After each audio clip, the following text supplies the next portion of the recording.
Eu sou Rodrigo Belmonte e a gente vai conversar agora sobre advocacia e defensoria pública. A gente está falando das funções essenciais da justiça e vamos tratar desses dois assuntos nessa aula. São assuntos simples previstos no artigo 133 ao 135. A gente fala da advocacia privada e da defensoria pública. Olha lá o que a gente tem de interessante. Primeira coisa que a gente tem que entender: o advogado ele pode ser um advogado público ou ele pode ser um advogado privado. Iniciativa privada, serviço público. No serviço público, eu tenho a defensoria pública. Na iniciativa privada, a advocacia. É aquele que faz a prova da OAB, monta seu escritório e vai trabalhar. Aqui o advogado ele é público, atuante da defensoria pública, e ele precisa da OAB, mas aí ele vai trabalhar numa espécie de escritório público, de prestação de serviços de assessoria jurídica gratuitos, público. Quem paga esse advogado é o Estado, é o contribuinte. Quem paga esse advogado é o cliente dele, tá? A advocacia está prevista na Constituição Federal lá no artigo 133. O advogado é indispensável à administração da justiça, sendo inviolável por seus atos e manifestações no exercício da profissão nos limites da lei, né? É interessante a gente observar isso, que a gente fala que o advogado é indispensável na administração da justiça. Por quê? Porque nos processos judiciais você precisa estar acompanhado de um advogado, exceto se for juizado especial. Juizado especial você não precisa de advogado para as questões cíveis até 20 salários mínimos. Fora isso, o advogado é indispensável. E a gente fala que ele é inviolável. Alguns advogados acreditam que não podem ser nem presos. Mas não é bem assim. Essa inviolabilidade é em razão da função.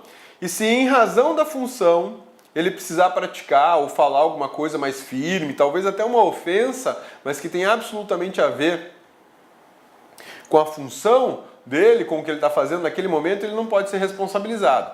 Alguns advogados acham que podem até xingar o juiz. Aí já não está mais na função dele, ou xingar o membro do Ministério Público. Vou te dar um exemplo. Digamos que eu esteja sou advogado e estou fazendo uma cobrança judicial de uma outra pessoa que está devendo dinheiro para o meu cliente. E aí eu digo na audiência, ó, o cidadão aí é um mau pagador. Ele é um contumaz caloteiro, juiz. Ele já deu calote no meu cliente, deu calote em tantas outras pessoas. Olha a lista de pessoas que ele está devendo. Essas pessoas aqui não conseguem receber dele. Ele é muito ligeiro para não pagar conta, é um péssimo pagador. Ele é nó cego, juiz, é nó cego. Não posso ser responsabilizado por chamar o cara de nó cego, de mau pagador, porque aí está na minha atividade. Agora eu chegar lá e falar, não, ele é um filho daquela, não tem nada a ver. Eu estou ofendendo pessoalmente ele e a mãe dele, não tem nada a ver, né? Não tem nada a ver com a minha atividade. Então, no exercício da atividade, pode-se falar algumas palavras, algumas posturas, né? Que não geram responsabilidade pro advogado. Por isso que se fala que ele é inviolável por seus atos e manifestações, no exercício da profissão e nos limites que a lei der. Tá? Não é uma inviolabilidade absoluta, enorme, ele pode xingar até Jesus Cristo, né? Essa referência genérica para qualquer advogado não faz distinção entre advogados públicos e privados. Essa indispensabilidade e essa inviolabilidade é tanto para o defensor público como para o advogado privado. A profissão do advogado é regulada por lei conhecida como Estatuto da OAB. Então, o que você tem que gravar aqui, meu amigão? Ó, advocacia pública é diferente de advocacia, que é diferente de defensoria. Advocacia pública é diferente de advocacia, que é diferente de defensoria. Advocacia pública são os advogados que trabalham para o Estado. A advocacia é o advogado liberal, profissional liberal, que só trabalha particular. E o defensor? Defensor público é um advogado público que trabalha para o povo. A indispensabilidade não é absoluta, como a gente falou nos juizados especiais, olha só, Lei 9.099, que regula os juizados especiais, dispensa o advogado nas causas cíveis até 20 salários mínimos. Nas causas criminais do juizado tem que estar lá o advogado. E HC, o habeas corpus, não precisa de advogado. Tem mais. A súmula vinculante do Supremo Tribunal Federal, número 5, diz que o advogado é dispensável nos processos administrativos. A indispensabilidade do advogado lhe garante acesso a documentos e processos para promoção da defesa e busca da justiça. Para você conseguir, como advogado, atuar corretamente, você precisa conhecer o processo, você precisa estudar o processo. além de saber o direito. Então, por conta disso, existe uma súmula vinculante, que diz o seguinte: é direito do defensor, leia-se advogado, no interesse de representação, no interesse do representado, ou seja, do seu cliente, ter acesso amplo aos elementos de prova já documentados em procedimento investigatório, ou seja, aquelas provas já colhidas, não as que estão sendo colhidas, aquelas que já foram juntadas no processo e pronto, acabou a investigação em relação àquilo. Realizado por órgão com competência de polícia judiciária e digam respeito ao exercício do direito de defesa. Súmula vinculante 14 do Supremo Tribunal Federal. A Constituição Federal determina que o advogado é indispensável à administração da justiça. É por intermédio dele que se exerce o contraditório e a ampla defesa com os meios e recursos a ela inerentes. A inviolabilidade do advogado é relativa, como a gente tinha conversado agora há pouco. Não responde por atos ou manifestações desde que no exercício da sua profissão, praticados em face de outra parte ou do seu advogado. Os excessos serão punidos como crime ou como ilícito civil, né? Pisou na bola, pode esperar. Defensoria Pública. Agora eu vou falar dos advogados que trabalham para o povo. Os advogados que fazem concurso público são servidores públicos que advogam para o povo. A Constituição Federal trata da instituição da Defensoria Pública nos artigos 134 e 135. Defensoria Pública é instituição permanente e essencial à função jurisdicional do Estado. Lembrou de alguém? Ministério Público também é assim. Função é uma instituição permanente e essencial à função jurisdicional do Estado. É da sua competência. O que a Defensoria Pública pode fazer? Orientação jurídica, promoção de direitos humanos e a defesa em todos os graus, judicial e extrajudicial, dos direitos individuais e coletivos de forma integral e gratuita aos necessitados da forma do artigo 5º, inciso 64. A Defensoria Pública é uma grande instituição de atuação na promoção da justiça social, porque no Brasil existem milhares, dezenas de milhares, se não milhões de pessoas desamparadas e que não têm acesso à justiça porque não tem como pagar um advogado. Então, existe o serviço público de defensor para ajudar essas pessoas a ir à justiça, proteger determinado direito, reivindicar determinado direito. É uma das carreiras que eu conheço mais bonitas no serviço público, a do MP e a da Defensoria. Regulamentação da Defensoria Pública da União e a do DF será feita por lei complementar. O ingresso na carreira de defensor público é feito por concurso público de provas e títulos.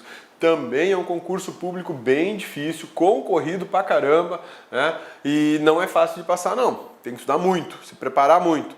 Garantia dos defensores públicos, inamovibilidade, remuneração limitada pelo teto constitucional, outras garantias de servidores públicos. Percebam que eles não têm aqui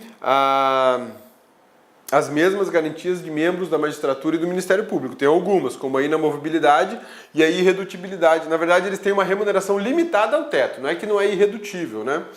E independência funcional também não tem. Complicado isso. É vedado ao defensor público o exercício da advocacia privada. Isso aqui é previsão constitucional, então eu não posso ser defensor público e ter um escritório de advocacia também. A autonomia funcional e administrativa são garantias das defensorias públicas da União, dos Estados e do DF. Assim como o Judiciário e o MP, eles podem elaborar as próprias despesas e receitas. Isso aqui é uma jurisprudência do STF que diz o seguinte: Defensoria Pública, Procuradores do Estado, a opção é constitucional. Lei complementar que viabiliza a Procuradores do Estado a opção pela carreira de Defensoria Pública quando o cargo inicial para o qual foi realizado o concurso englobava as duas, existe uma oportunidade. Antigamente, uma pessoa fazia concurso para procurador de Estado e aí ele tinha a função de defender o Estado, mas também defender o povo. Até que se criou a estrutura da Defensoria Pública e os procuradores puderam optar ou por uma coisa ou por outra. Em alguns casos compensava, no estado de Mato Grosso não compensava, porque a remuneração da Defensoria Pública era muito ruim, mas era péssima, né?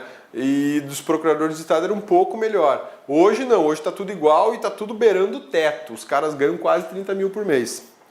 Assistência judiciária, serviço gratuito de representação em juízo. Assistência jurídica é mais ampla, gratuita e envolve assistência judiciária, consultoria e orientação. Então, quando eu precisar de um defensor público, ele vai me perguntar, você quer o quê? Uma assistência judiciária para defesa em processo judicial? Ou você quer uma assistência jurídica? Uma orientação para você não precisar ter processo judicial, para você fazer um contrato, uma revisão de documento, alguma coisa assim. São dois tipos de serviços básicos prestados pelas defensorias públicas. As defensorias públicas da União, dos Estados e DF têm legitimidade para a iniciativa orçamentária. Elas podem elaborar o próprio orçamento, como o Ministério Público e como o Judiciário.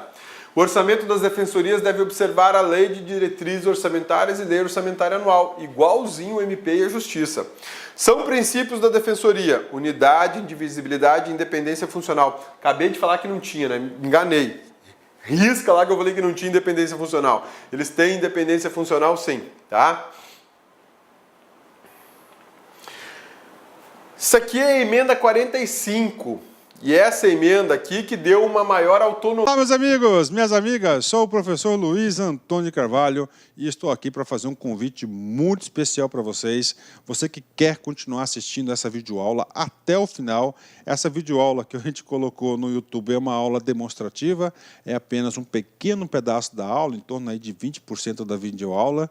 E nós aqui da La Concursos fizemos uma isolada, uma super isolada do professor Rodrigo Belmonte. O professor Rodrigo Belmonte, ele gravou a Constituição Federal aqui no La Concursos, tá certo? A Constituição é o único site do Brasil que nós temos a Constituição Federal artigo por artigo, gravado, artigo por artigo. É o único curso que nós temos, você pode ter certeza que o único curso que tem esse nível de detalhamento e aprofundamento dos assuntos da Constituição, ou seja, é um curso realmente aí na qual o aluno aprende para a vida toda, não tem auto-engano, é um curso realmente com profundidade necessária para que você seja aprovado no concurso, né? Então aqui, professor Rodrigo Belmonte, Direito Constitucional, artigo por artigo na Constituição, investimento apenas R$ 80, prazo de acesso aí 60 dias, 80 horas de curso, né? 80 horas de curso, a quantidade de aulas atualmente são 92 aulas, nessa isolada aqui do professor Rodrigo Belmonte. Gostou? Então, curta esse vídeo aí, clique aqui embaixo, você vai ser direcionado no site da La Concursos para você fazer a sua matrícula na isolada do professor Rodrigo Belmonte. Clique lá.